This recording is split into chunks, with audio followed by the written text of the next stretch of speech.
उद्धवजींचा जन्मदिवस आहे, त्यांना शुभेच्छा देण्याकरता राज ठाकरे गेले, आनंदाची गोष्ट आहे। याच्यामध्ये आपण कशाला राजकीय पाहायचं काय?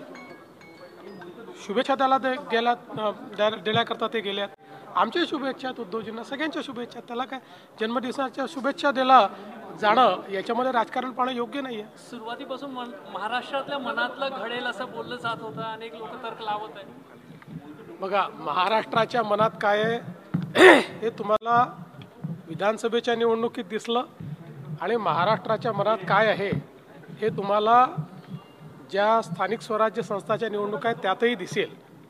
आता काही पक्षाच्या नेत्यांच्या मनात काय आहे ते महाराष्ट्रातल्या मनातलं आहे असं म्हणणं काही योग्य नाही आहे, फार मोठं स्टेटमेंट होईल ते।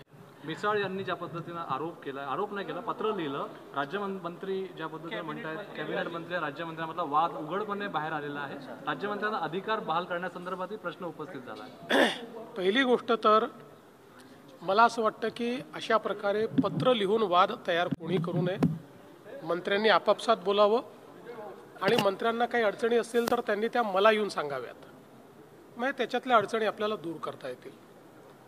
शेवटी मंत्री आणि राज्यमंत्री हे दोघंही एका शासनाचे भाग असतात, सगळे अधिकार हे मंत्र्यांकडे असतात, मंत्री जे अधिकार देतात ते राज्यमंत्र्यांचे अधिकार असतात, त्यामुळे मुळामध्ये याच्यामध्ये कुठलेही कन्फ्युजन नाही आहे। मात्र राज्यमंत्र्यांना बैठका घेण्याचा अधिकार नाही असं मानणंही चुकीचं आहे।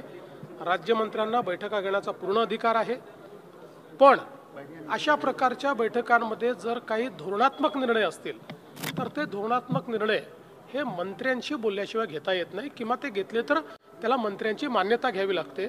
मला असं वाटतं की मंत्री आणि राज्यमंत्री असं दोघांनीही सामंजस्य दाखवलं पाहिजे, आणि काही अडचण असेल तर माझ्याशी बोललं पाहिजे। पुणे पोलिसांनी आज एक कारवाई केली आहे, त्याच्यामध्ये जे प्रांजल खिवडकर आहे त्यांना आणि त्यांच्या सहकाऱ्यांना अटक करण्यात आली। ते अंमली पदार्थ किंवा असं रेव पार्टी, बघा, मी पण हे माध्यमातच पाहिलं, कारण आपण स्वतः बघितलं, मी सकाळपासून कार्यक्रमांमध्ये आहे, तर मला त्याचं ॲक्च्युअल ब्रीफिंग काही अजून घेता आलेलं नाही, पण जे माध्यमात दिसलं आहे त्याच्यामध्ये पोलिसांनी एक रेव पार्टी बस्ट केलेली आहे, त्याच्यामध्ये काही लोक सापडलेले आहेत, त्याच्यामध्ये काही ड्रग्ज वगैरे सापडलेले आहेत।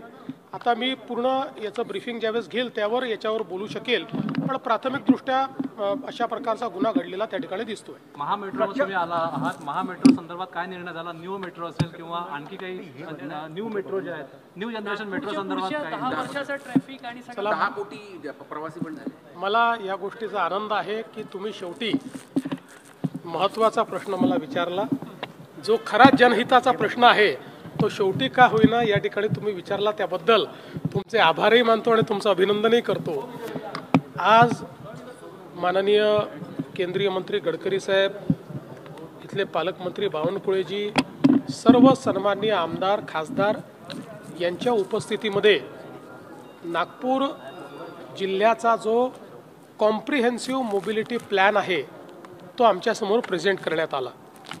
आपण राईट्स या ऑर्गनायझेशनला नागपूर जिल्ह्याचा पूर्ण कॉम्प्रिहेन्सिव्ह मोबिलिटी प्लॅन तयार करायला दिला होता, ज्यात एक्झिस्टिंग नागपूर शहर आणि नागपूर जिल्हा, इथले ग्रोथ सेंटर्स, या ठिकाणी भविष्यात निर्माण होणारे ग्रोथ सेंटर्स, याची मोबिलिटीची संपूर्ण व्यवस्था या प्लॅनच्या माध्यमातून होणार आहे। या प्लॅनचे काही भाग आहेत ज्याच्यामध्ये मिसिंग लिंक्स जे आहेत त्याचं इम्प्रूव्हमेंट करणं, काही ठिकाणी रस्ते मोठे करणं, काही नवीन रस्ते निर्माण करणं, काही रिंग्स तयार करणं, काही ठिकाणी अंडरपासेस किंवा त्या ठिकाणी ओव्हरपासेस तयार करणं, काही ठिकाणी फ्लायओव्हर्स तयार करणं, काही ठिकाणी आपल्या ट्रान्सपोर्टेशन सिस्टीम करता व्यवस्था तयार करणं, बसेसची व्यवस्था असेल, रॅपिड मास ट्रान्झिटची व्यवस्था असेल, त्याच्यानंतर आपली मेट्रोची व्यवस्था असेल, याचं इंटिग्रेशन करणं,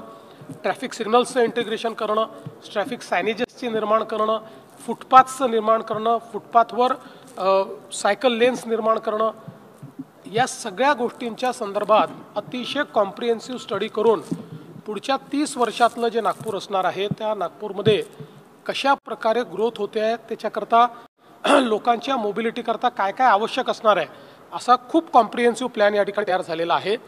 हा प्लॅन आता आमच्यासमोर प्रेझेंट करण्यात आलेला आहे. आता हा प्लॅन जनतेकरता त्या ठिकाणी खुला केला जाईल.